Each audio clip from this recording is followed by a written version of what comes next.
After releasing numerous iconic titles like Elden Ring, Sekiro, Bloodborne, and of course the Dark Souls series in recent years, one would assume that FromSoftware's legacy would be largely dependent on these titles.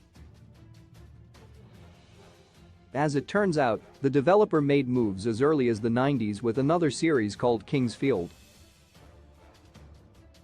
The King's Field games would go on to lay the groundwork for what became Demon's Souls and Dark Souls. Most fans of FromSoftware's titles may be utterly unaware of the developer's roots and how they are still relevant to this day. A construction set called Sword of Moonlight was released by FromSoftware 22 years ago that gives players access to tools that allow them to create using the same engine as King's Field. This idea would become more popular in later years with other games centered around the idea, like Little Big Planet and Super Mario Maker, where players would produce levels for others to experience. One dedicated fan creator named Thomas Eversole used the making tool like many before him to create an entirely new game. According to Gamer, it took Eversole 6 months to bypass the limitations of Sword of Moonlight and make a game of his own. 2 decades after King's Field was released, it would see multiple spiritual successors or prequels that would help fill in the dots for the original's story and timeline. Some creators would pay homage to the originals for a portion of their game, then they would flip the script and bring players to an area that would be slightly familiar, but, at the same time, completely different from anything they played in King's Field.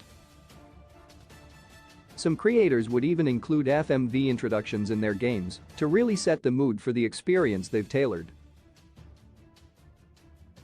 Other creators would steer away from the traditions of the Souls series and King's Field, with one creating more of a puzzle game filled with various challenges for players to solve. FromSoftware's toolkit The Sword of Moonlight now has VR support. There's a plethora of extraordinary games out there waiting for players to explore to scratch that trademark FromSoftware itch. Those who are drawn to more simplistic visual styles and get a sense of nostalgia for low-poly PS1 titles will discover a goldmine with games made through Sword of Moonlight. All the fan games made through the toolset are set in first person just like the King's Field series. There's no shield button or rolling in the game whatsoever. Players instead need to adapt to strafing enemies and avoiding their attacks, counter-attacking when safe.